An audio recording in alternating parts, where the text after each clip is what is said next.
A small boy ran out of a convenience store parking lot, tears running down his dirty face, bare feet hitting the hot pavement. He ran straight toward 10 Hells Angels standing by their motorcycles and grabbed the nearest vest with desperate hands. "Please help. My mommy won't wake up. Please, you have to come." The bikers looked at each other. They'd just stopped for gas and cold drinks on their way through rural Nevada. This wasn't part of the plan. But something in the boys' terrified eyes made every single one of them put down their drinks and listen. They had no idea their lives were about to change forever. Before we continue, tell us where you're watching from. And if you believe in standing up for those who can't protect themselves, subscribe. These stories remind us that real heroes don't always look like we expect. Reaper saw him first. The kid couldn't have been more than 7, skinny as a stick, wearing clothes 2 sizes too big and covered in stains. His dark hair stuck up in all directions, and he was shaking, not from cold, but from fear so strong it made Reaper's chest feel tight. "Whoa, slow down, son," Reaper said, getting down on one knee. He was the club president, 58 years old, with a gray beard and eyes that had seen too much. "What's wrong?" "My mommy," the boy's voice broke. "She's on the floor, and she won't wake up. And I shook her, and she won't open her eyes. And my baby sister is crying, and I don't know what to do." Bull, the sergeant-at-arms, stepped forward. "Where's your house, kid?" The boy pointed toward a dirt road that split off from the highway, disappearing into scrub brush and desert. "That way, not far. Please, we have to hurry." Snake checked his watch. They were already running late for a memorial ride 2 counties over. A veteran's funeral, someone they all knew, important. But he looked at the boy's bleeding feet, the desperation in his eyes, and he knew what they had to do. "How far?" Wrench asked. "Maybe 5 minutes if we run." The boy was already pulling on Reaper's vest. "But I can't carry mommy. She's too heavy. And Emma won't stop crying. She's only 3. She doesn't understand." Reaper looked at his brothers, all 10 of them. Tank, the biggest with fists like sledgehammers. Ghost, quiet and dangerous. Hammer, who'd been a combat medic in Afghanistan. Diesel, Crow, Viper, and Chains. Each of them made tough by life, by roads, by mistakes they'd made and paid for. They all nodded. "Get on," Reaper said, lifting the boy onto his bike. "What's your name?" "Tyler." "Okay, Tyler, hold on tight. You're going to show us where to go." The engines roared to life. Tyler pointed and Reaper turned down the dirt road, the others following in a line. The desert landscape was harsh, cactus and rocks and heat that shimmered like water. After 3 minutes, they saw it. A mobile home, rusty and dented, sitting alone in the middle of nowhere. No neighbors, no other houses, just emptiness and a door hanging crooked on broken hinges. They turned off the engines. The silence was immediate and wrong. No air conditioning sound, no sounds of life, just heat and emptiness and Tyler jumping off the bike, running toward the door. "Mommy, I brought help. Please wake up." The Hells Angels moved as one, following Tyler inside. The smell hit them first. Spoiled food, dirty diapers, desperation. The inside was dark. Curtains were closed against the brutal sun. Trash overflowed from a broken bin. Dishes were piled in a sink with no running water. And on the floor, unconscious, was a woman in her late 20s, too thin, her skin waxy and pale, her breathing so shallow it was almost invisible. Beside her, sitting on a stained blanket, was a toddler. The little girl's diaper sagged. Her face was red from crying, and when she saw the bikers, she screamed. "Emma, it's okay." Tyler ran to his sister, picking her up with the practiced ease of a child who'd done it many times before. "They're here to help." Hammer was already kneeling beside the mother, his fingers on her neck, checking vitals. Pulse is weak. Breathing shallow. She's severely dehydrated. He looked up at Reaper. "We need an ambulance now." Diesel pulled out his phone, then cursed. "No signal." "Of course not," Ghost said quietly, looking around the trailer. The walls were thin as paper. A window was covered with cardboard. The AC unit in the corner was dead, making the inside feel like an oven. Tank moved through the small space, checking rooms. He came back, his scarred face darker than usual. No food, nothing in the cabinets. Fridge is empty and not even running. Bathroom sink is dry. Looks like the water's been shut off. Reaper stood slowly, his hands in fists. He looked at Tyler, who was rocking Emma, trying to calm her cries. "Tyler, when did your mama stop waking up?" This morning, she said she was just tired and needed to lay down, but then she wouldn't get up. I tried to wake her for lunch, but she wouldn't. Tears ran down his face. Is she dead? Please don't let her be dead. She's not dead, Hammer said firmly. But she's sick. Really sick. When did she eat last? Tyler's face crumpled. I don't know. Maybe yesterday. She gave me and Emma the last can of soup 2 days ago. She said she wasn't hungry. The bikers looked at each other. This wasn't just neglect. This was survival mode. A mother starving herself to feed her kids. Where's your father? Bull asked, keeping his voice gentle. Tyler's face hardened, a look too old for his young face. Gone. He left last month. Said he couldn't do this anymore. Said we were too much trouble. Snake felt anger twist in his gut. He'd seen a lot in his 46 years. Done things he wasn't proud of. But abandoning your kids, that was a special kind of evil. Reaper, Hammer said quietly. We need to get her to a hospital. She needs 4 fluids, electrolytes, medical attention. She could have organ damage from malnutrition. Right. Reaper made a decision. Diesel, Crow, you two head back to the highway. Find a signal, call 911, and tell them we need an ambulance at. He looked at Tyler. What's the address, son? Tyler set a route number and mile marker. Diesel and Crow were already moving. The rest of us search this place, Reaper continued. I want to know what we're dealing with. What they found made Bull want to punch something. In Tyler's room, barely bigger than a closet, there was a mattress on the floor with no sheets, just a thin blanket covered in what looked like marker drawings. Tyler had drawn his family. Stick figures of a mom, a boy, and a little girl. No father. The dad had been scribbled out with angry black lines. Emma's room had a broken crib and a pile of dirty diapers. No clean ones left. No wipes, no formula. In the mother's room, they found bills. Past due notices stacked like accusations. Electric final notice. Water disconnection. Rent eviction warning. And at the bottom, a letter from the father dated 3 weeks ago. I can't do this anymore. You're on your own. Tank picked up the letter, his jaw tight. Son of a... Don't. Ghost said quietly, his eyes on Tyler standing in the doorway, still holding Emma. Not in front of the kid. Reaper walked over to Tyler. How long has it been like this? No food, no water. Water stopped last week. Electricity, 2 weeks ago. Daddy left 3 weeks ago. Tyler's voice was flat, saying facts. Mommy kept saying he'd come back. That he'd bring money. That everything would be okay. But he didn't come back. What have you been eating? Whatever was left. Some crackers, a jar of peanut butter. I gave most of it to Emma because she's little. Tyler looked at his unconscious mother. Mommy said she'd figure it out. She said she'd get money. But then she got too tired. And I didn't know what else to do except try to find help. Hammer bent down beside the mother again, adjusting her position. Tyler, you did exactly right. You saved your mama's life. You understand that? If you hadn't gotten help, she might have died today. Tyler started crying then. Not the desperate tears from earlier, but the exhausted sobs of a child who'd been holding it together for too long. Reaper gathered him close, this tiny stranger who'd trusted them when he had no one else. We got you now, son. You and Emma and your mama, we got you. If you're moved by this story, hit that subscribe button. Your support helps us share more stories about everyday heroes. The ambulance took 45 minutes to arrive. In that time, the Hells Angels did what they could. Viper had a first aid kit and gave the mother small sips of water, trying to rehydrate her slowly. Chains found a working convenience store 15 miles away and came back with diapers, formula, bread, and lunch meat. Tyler ate like he was starving, because he was. Emma drank her bottle and immediately fell asleep in Tank's huge arms, finally feeling safe enough to rest. When the paramedics arrived, they confirmed what Hammer already knew. Severe dehydration, malnutrition, possible organ damage. They loaded the mother onto a stretcher.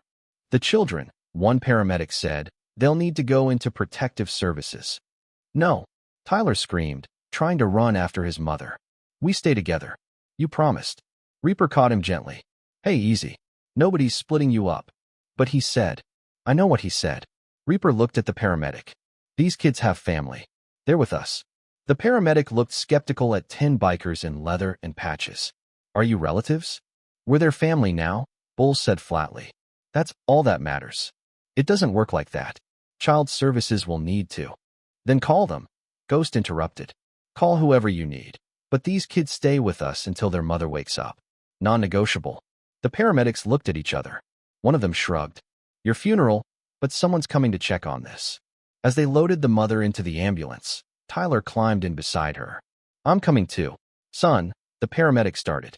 He's coming, Reaper said firmly. He looked at Snake. You ride with them. Don't let that boy out of your sight. Snake nodded, climbed into the ambulance without asking permission. The paramedics were too tired to argue.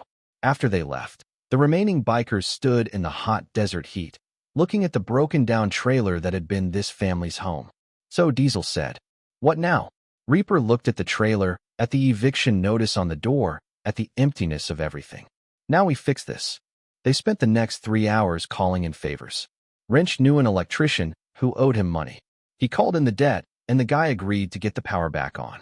Hammer called a veterans organization he volunteered with, explained the situation. They agreed to cover the water bill. Crow knew a property management company owner. Turned out the landlord was willing to work out a payment plan if someone vouched for the family. Crow vouched. By the time the sun started setting, the trailer had power and water. Tank and Bull brought in groceries, real food, not just survival food. Viper and Chains cleaned, throwing out trash, scrubbing surfaces, making the place livable. Ghost sat outside keeping watch. Something about this felt wrong. A father doesn't just abandon his family without warning, unless he's running from something. Ghost had learned in prison to trust his instincts, and his instincts said this wasn't over. At the hospital, Snake texted updates. Tyler's mother, her name was Jennifer, had woken up briefly, long enough to cry when she saw Tyler and to ask about Emma. The doctors said she'd survive, but she needed at least 3 days in the hospital. Tyler refused to leave her bedside. The hospital staff tried to make him go to a waiting room, but Snake stood behind him, arms crossed, daring anyone to move the kid. That night, the Hells Angels held a quick meeting at the trailer. Emma was asleep in a crib they'd bought and put together. Tyler was at the hospital with Snake and his mother. The others sat on mismatched furniture, drinking warm beer and trying to figure out what came next. We can't just leave them, Viper said. Mother's going to be in the hospital for days. Someone needs to watch Emma. And someone needs to stay with Tyler, Hammer added. Kid's been through hell. He needs stability. We've got the memorial ride tomorrow, Diesel reminded them. Already missed half of it today. Silence fell. The memorial was important. A brother from another chapter had died, and they'd promised to be there. But so was this. Reaper stood up. Here's what we do. Half of us go to the memorial, represent the club. The other half stays here. We rotate. Nobody leaves this family alone until we know they're okay. For how long? Chains asked. However long it takes. Bull nodded slowly. I'm in. One by one, the others agreed. Tank volunteered to take first shift with Emma. Hammer offered to coordinate with doctors about Jennifer's care. Ghost said he'd look into the father's whereabouts. Over the next 3 days, the Hells Angels changed from a motorcycle club on a ride to a makeshift family. They learned to change diapers, make bottles, tell bedtime stories. Tank, the most intimidating of them all, became Emma's favorite. She called him Big Bear and refused to let anyone else hold her. Tyler was harder. He was polite but distant, like he was waiting for them to leave, to prove that adults always abandon you eventually. Reaper spent hours at the hospital just sitting with him, not pushing, just being there. On the 3rd day, Jennifer was well enough to talk. Reaper sat beside her bed while Tyler slept in a chair, exhausted from keeping watch. Why are you doing this? Jennifer's voice was weak but clear. You don't know us. Your son asked for help, Reaper said simply. We don't ignore that. I can't pay you. I don't have anything. Didn't ask you to pay. Jennifer's eyes filled with tears. I tried. I tried so hard. After Marcus left, I looked for work, but nobody wants to hire someone with no address, no phone, no references. I applied for assistance, but it takes weeks to process. I kept telling Tyler everything would be okay, but her voice broke. I was lying. I didn't know how to fix it. You kept your kids alive, Reaper said. You fed them when you were starving. Tyler told me. You did what mothers do. I failed them. No, their father failed them. The system failed them. But you fought until you couldn't anymore. Now, let us help fight for a while. Jennifer looked at her son, sleeping peacefully for the first time in weeks. What happens when you leave? When you go back to your lives? We'll be right back here. Then we make sure that doesn't happen. Tell us in the comments. Would you have stopped to help? Would you have stayed? Your answer matters to us. The social worker arrived on day 4. Her name was Patricia Santos, a woman in her 50s who'd seen everything and believed in nothing. She walked into the trailer to find 6 Hell's Angels cooking breakfast, Emma giggling on Tank's shoulders, and Tyler, who'd been released from the hospital with his mother, doing homework at a table that hadn't existed 3 days ago. "This is highly irregular," Patricia said, her clipboard already filling with notes. "Life's irregular," Bull replied, flipping pancakes. "Breakfast?" She said no. Instead, she interviewed Jennifer, who'd been released from the hospital with strict instructions for rest and nutrition. Patricia asked about the children's father, about their living situation, about how Jennifer planned to support her family. "I don't know," Jennifer admitted, tears running down her face. "I don't have answers.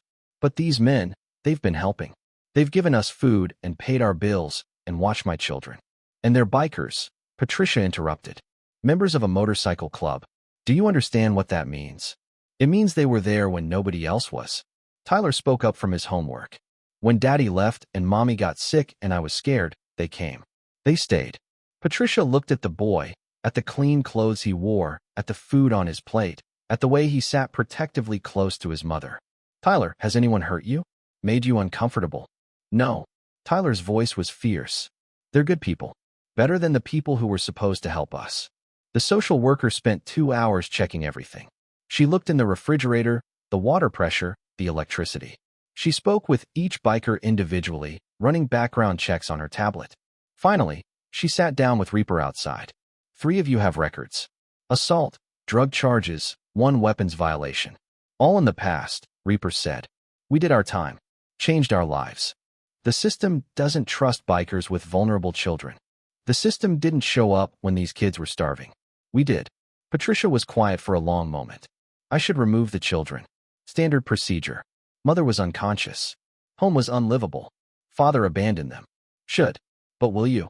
She looked through the window at Emma laughing, at Tyler doing homework with Hammer's help, at Jennifer eating soup that Viper had made. "If I remove them, they'll be split up. Different foster homes. Tyler will probably run away. Kids his age usually do. Emma will be traumatized. Jennifer will lose custody and never get them back. Or I give you 30 days provisional approval. I come back weekly. Any sign of danger, neglect, inappropriate behavior, they're gone. Understood?" Reaper nodded. "Understood." Patricia stood, gathering her things. "Don't make me regret this. Those kids have been through enough." After she left, Jennifer collapsed in tears. Not from fear, but from relief so strong it physically hurt. Tyler hugged her, then ran to hug Reaper, then Bull, then each biker in turn. "You're staying?" Tyler kept asking. "Really staying?" "We're staying," Reaper confirmed. What they didn't know was that Ghost had been busy. He'd used his contacts, some legal, some less so, to track down Marcus, the father who'd abandoned his family. Found him in Las Vegas, living in a decent apartment, working a decent job, spending money on himself while his kids starved. Ghost made a call to a friend in the Vegas chapter. "Got a guy who needs a visit." 2 days later, Marcus walked into a police station and signed away all parental rights. Nobody asked why he had 2 black eyes and a broken nose. Nobody cared. The 30 days became 60, then 90. The Hells Angels rotated shifts, making sure Jennifer and the kids were never alone. They helped Jennifer get a job at a diner where Crow's cousin was the manager. They enrolled Tyler in school properly, bought him supplies, helped with homework. Emma celebrated her 4th birthday with a party the bikers organized. Cake, balloons, presents. She wore a tiny leather vest that Chains had made with her name sewn on it. Tyler stopped being distant. He laughed again, played again, trusted again. He asked Reaper if he could call him Uncle Reaper, and Reaper had to excuse himself to the bathroom for a minute to deal with something in his eye. 6 months later, Patricia closed the case. "You beat the system," she told Reaper. "Most don't. We didn't beat anything. We just showed up." A year after that day in the desert, the Hells Angels organized a charity ride, their biggest yet. 200 bikers from multiple chapters raising money for families in crisis. At the front of the line rode Reaper with Tyler sitting in front of him, wearing his own helmet and grinning like he'd won the lottery. Behind them rode Tank with Emma strapped safely in a special seat, her hands in the air, screaming with joy. Jennifer watched from the starting line, healthy now, strong now, crying tears of gratitude. The ride ended at the mobile home, which had been fixed up, painted, made into a real home. A banner hung above the door. "Welcome home." Tyler ran to his mother, throwing his arms around her. "This is the best day ever." Jennifer looked at the bikers surrounding her family. These rough men who'd become uncles and guardians, and the family she'd never had. "Thank you," she whispered, "for everything. Thank us by living," Reaper said, "by being happy, by teaching your kids that when they're scared and alone, there are still good people in the world. That's all we want." If this story reminded you that heroes come in unexpected forms, please subscribe, share this video, and tell someone today that kindness still exists. 5 years later, Tyler stood at middle school graduation giving a speech about overcoming hard times. He talked about the day his father left, about his mother's illness, about being 7 years old and terrified. And then he talked about running into a parking lot and finding 10 strangers who became family. "Heroes don't always look like superheroes," Tyler said, his voice strong. "Sometimes they look scary. Sometimes they have tattoos and ride motorcycles and have pasts they're not proud of. But they're heroes because when a kid asked for help, they said yes. And they kept saying yes every day after." In the audience, 10 Hells Angels sat in the back row wearing their cleanest clothes, but still looking like exactly what they were. Several of them wiped their eyes. Nobody said anything. After the ceremony, Emma, now 8, ran to Tank and hugged him.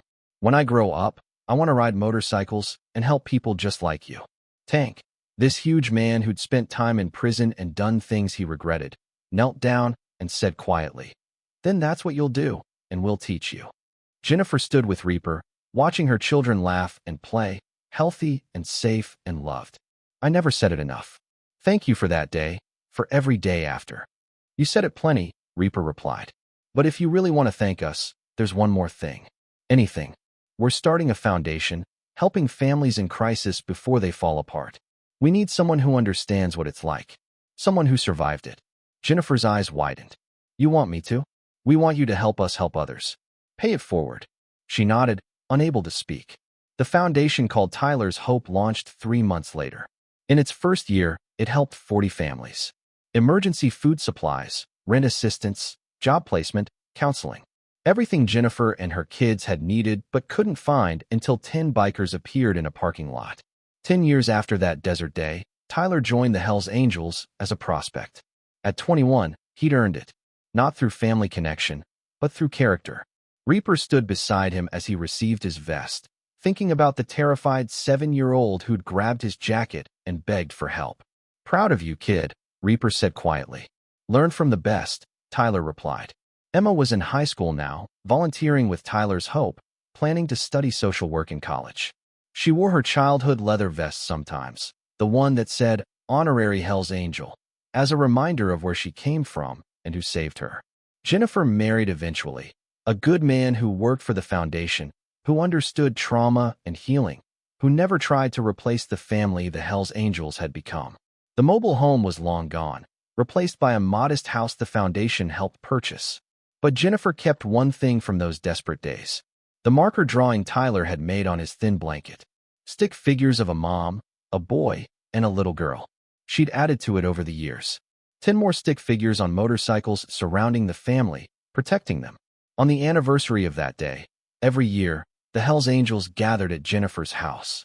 They'd eat, laugh, tell stories, and remember the moment everything changed. The moment a little boy ran out of the desert and trusted them with his family's survival. Sometimes the people who save you aren't the ones you expect. Sometimes they're the ones society tells you to fear. Sometimes they're outlaws on motorcycles who hear a child crying, "Mommy won't wake up," and decide that right now, in this moment, they're going to be heroes. And sometimes the people you save end up saving you right back. Thank you for watching. Be brave. Be kind. Be the person who stops when someone needs help. Because you never know when saying yes to a stranger might change both your lives forever. Subscribe. Share this story. And remember, family isn't always blood. Sometimes it's 10 bikers who showed up when nobody else did and never left.